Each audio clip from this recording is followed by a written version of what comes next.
जय हिंद। आप लोगों का हार्दिक स्वागत है मेरे इस यूट्यूब चैनल पे।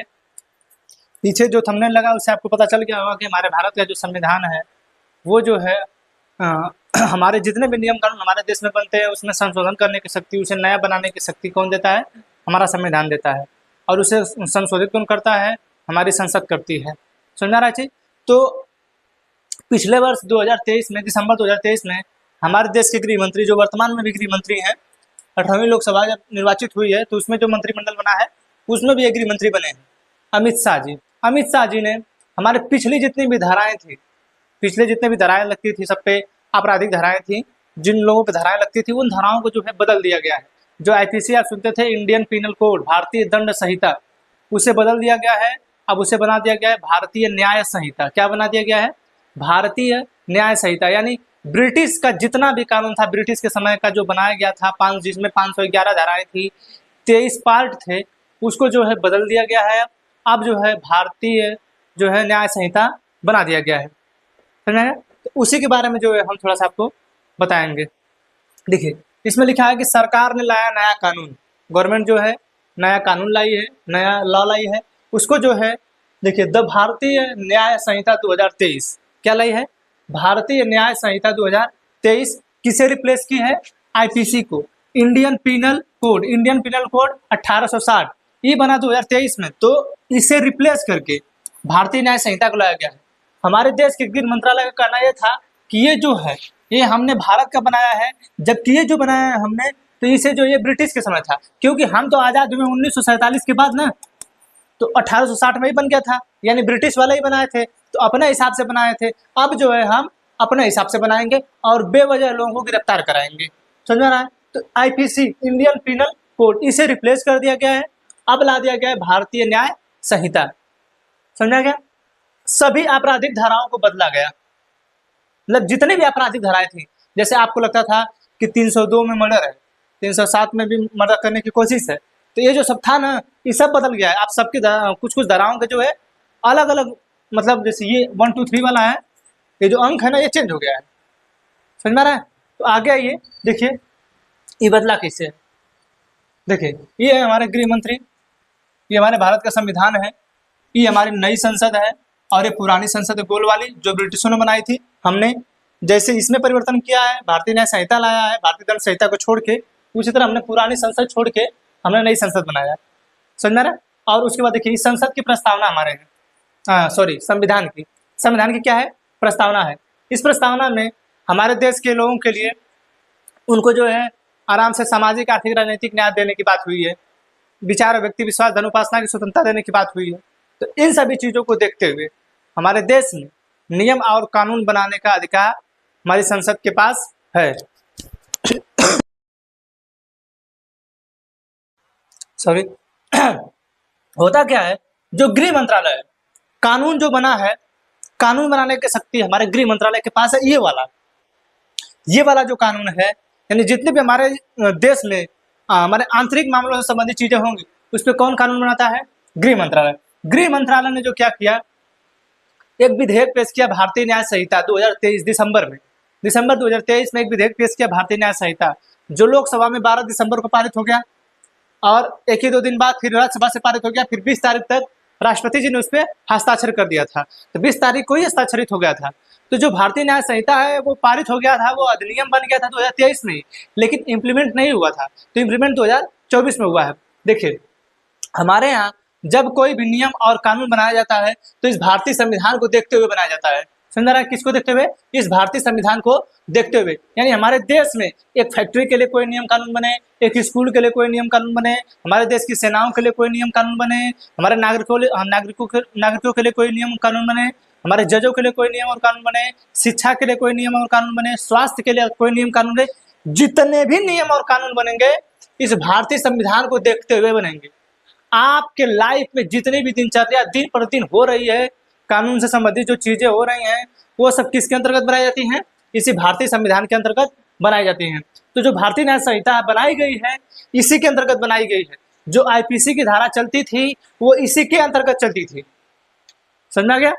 क्योंकि अगर जो आईपीसी थी, अगर उसमें कुछ ऐसा प्रावधान होता जो हमारे यहाँ के लोगों का मानव अधिकार का उल्लंघन करता, एक मिनट,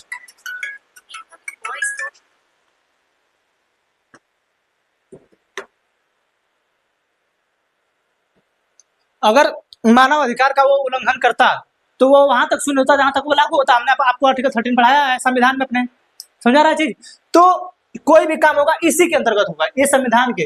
भारत में जितने भी नियम और कानून, जितने भी A to Z कोई भी नियम और कानून हमारे संसद द्वारा या हमारे देश के राज्य विधानमंडलों द्वारा, जो हमारे राज्य हैं उनके विधानमंडलों द्वारा अगर कोई भी नियम और कानून बनाया जाएगा हमारे इस संविधान के अंदर ही बनाया जाएगा। अगर इससे इतर हुआ, इससे बाहर हुआ तो वो फाड़ के फेंक दिया जाएगा, सुप्रीम कोर्ट उसे फाड़ के फेंक देगी। समझ आ गया? आगे आइए, बना क्या है देखिए। पहले क्या होता था, आप सुनते थे आईपीसी, इंडियन पिनल कोड। इस आईपीसी में टोटल 23 भाग थे। कितने भाग थे? 23 भाग, और 511 धाराएं थी। कितनी धाराएं थी? 511 धाराएं। समझ में आ रहा है? लेकिन अब आईपीसी को चेंज कर दिया गया। आईपीसी 1860 1860 इसको चेंज कर दिया गया और इसका नाम रख दिया गया भारतीय न्याय संहिता, BNS, भारतीय न्याय संहिता, BNS। अब इसको लेकर विवाद है। अब दक्षिण भारत वालों का कहना ये है कि भैया भारतीय न्याय संहिता जो है, जो भारतीय न्याय संहिता है, इस भारतीय न्याय संहिता तो आपने हिंदी में अपना लिख लिया, लेकिन दक्षिण भारत वालों के लिए उसको इंग्लिश में करिए। क्या करिए उसको? दक्षिण भारत वालों के लिए उसको इंग्लिश में करिए। हालांकि भैया आप लोग समझदार हैं, B से भारतीय लिख लीजिए, N से न्याय लिख लीजिए, S से संहिता लिख लीजिए, इससे आपको कोई आपत्ति नहीं होनी चाहिए। आपको वही सेम ही लिखना है, भारतीय न्याय संहिता ही लिखना है। लेकिन उन लोगों का कहना भैया जो भारतीय न्याय संहिता है इसको इंग्लिश में कन्वर्ट करिए। समझ रहा है? इंडियन जस्टिस कोड जो है इसमें चेंज करिए, ना कि BNS बनाए। उन लोगों का कहना यह है। तो आईपीसी जो है ये चेंज हो गई है।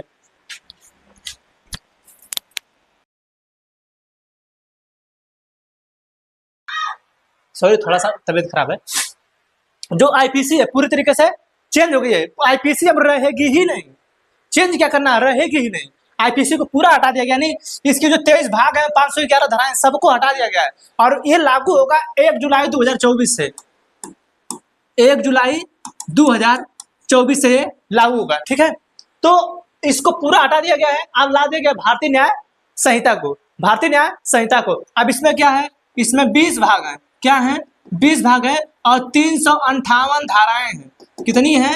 358 धाराएं। समझ रहा है? अब इसमें होता क्या था? जैसे आईपीसी में होता था पहले, आईपीसी के तहत अगर आपने किसी को मार दिया, किसी का सर फूट गया, या किसी महिला को गाली दे दिए, यानी किसी का हाथ तोड़ दिए, किसी को फोड़ दिए, मार दिए, लतिया दिए, वो क्या करेगा? चला जाएगा पुलिस में। पुलिस मतलब थाने में। जब थाने में चला जाएगा वो, तो वहां पे कहेगा कि देखिए थानेदार साहब, फलाने फलाने नाम के व्यक्ति हैं, हमको मारे, हमारा सर फूटा, इतना है, थोड़ा है। ठीक है, अब इस चीज को पढ़ाया जाता है। जैसे आप लोग यूपीएसआई का क्लास लेंगे अपना, यूपीएसआई का क्लास, तो उसमें पढ़ाया जाता है मूल विधि। मूल विधि इसीलिए पढ़ाया जाता है कि जब आपके पास कोई आए तो आपको धारा मालूम होनी चाहिए कि कौन कौन से चीज में कौन कौन सी धारा लगती है। तो अगर आपको आईपीसी पता रहेगा, इंडियन पिनल कोड, भारतीय दंड संहिता पता रहता, तो आप जो है जब वो बताता है कि हमको मारा है, तो आपको पता दिमाग में आ जाता है कि नहीं, मारने के लिए कौन सी धारा लगती है। तो जब आप थाने में जाते हैं तो इंडियन पिनल कोड, भारतीय दंड संहिता के तहत आप केस दर्ज कराते हैं और पुलिस जो है अपने हिसाब से धारा लगा देती है। अब होता क्या है, धारा अपने हिसाब से पुलिस लगा दी, जो भी धारा लगानी रहती है, जो जो धारा लगे। अब पुलिस के ऊपर है, पुलिस कौन सी, इसीलिए ना आप देखते हैं कभी लोग थानों से धाराओं को कटवाने का काम करते हैं, पुलिस से ही। मतलब पैसा दे के धाराएं कट जाएंगी। भाई कोर्ट में जो मामला जाता है वो अलग है, आप बाद में साक्ष्य पेश करके धाराएं लगवाते हैं, वो अलग है।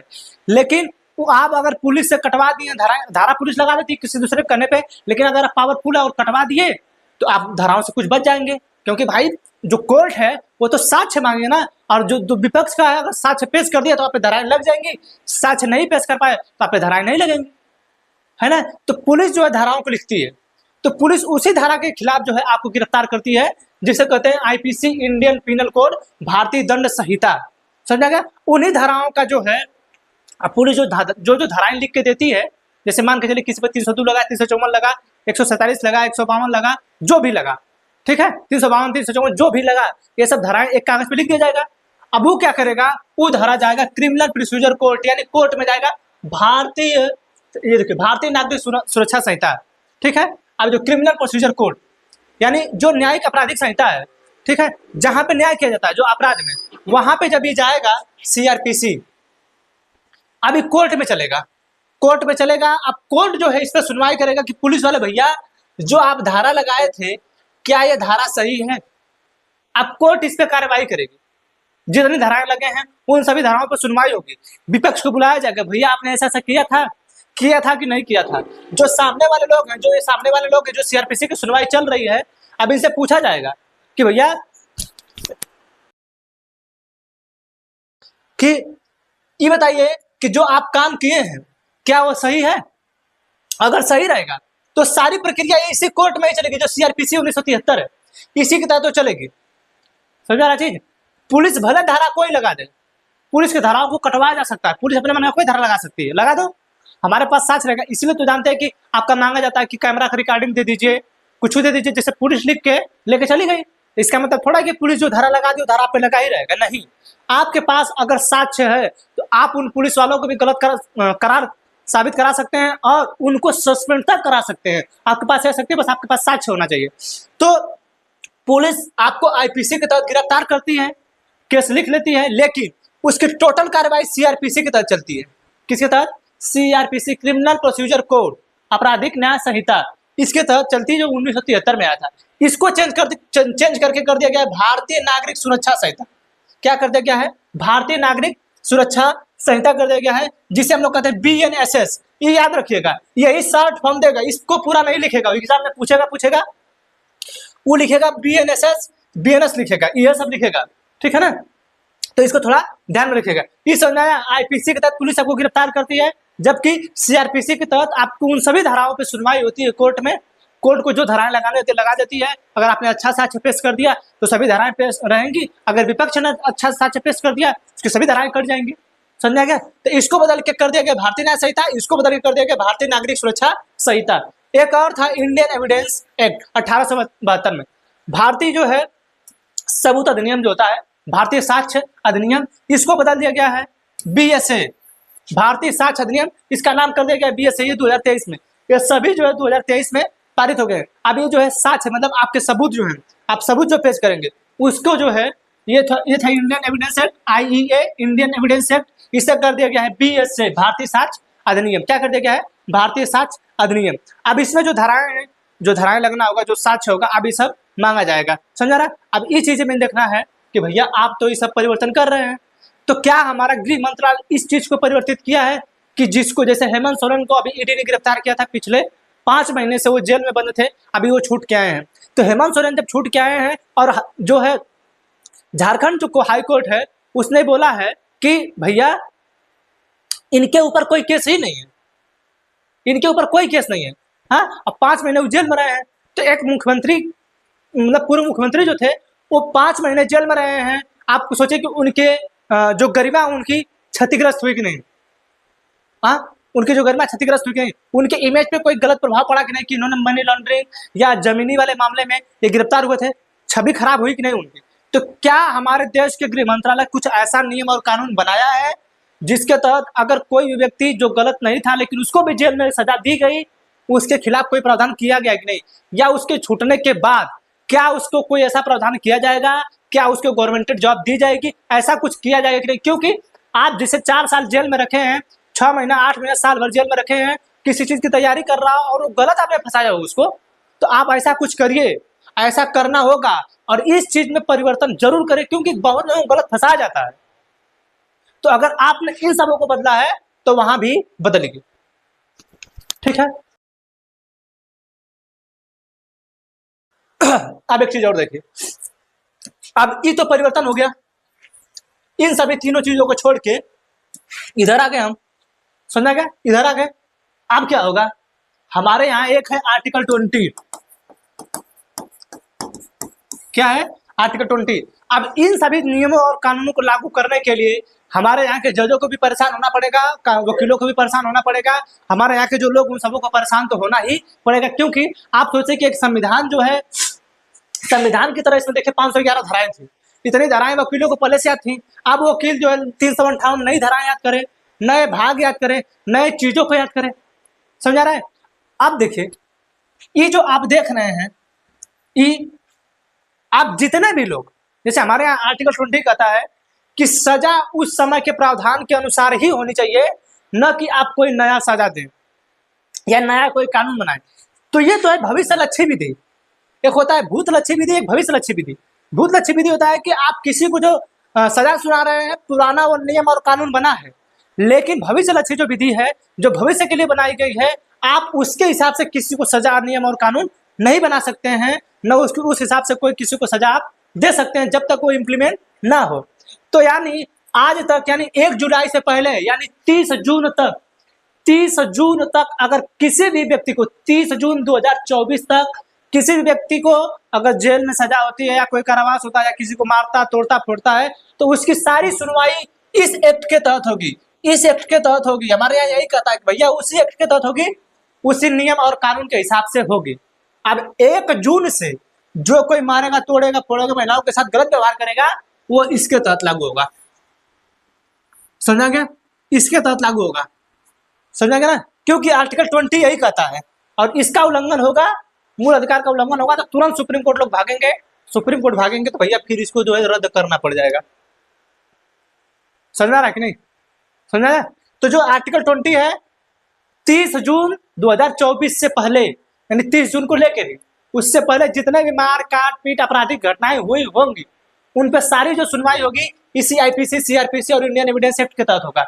लेकिन 30 जून के बाद जैसे ही 1 जुलाई आ जाएगी, उसके तहत जो ये सारा सुनवाई नए कानून के तहत होने लगेगा। जी समझा रहा है? चीज नए कानून के तहत होने लगेगा।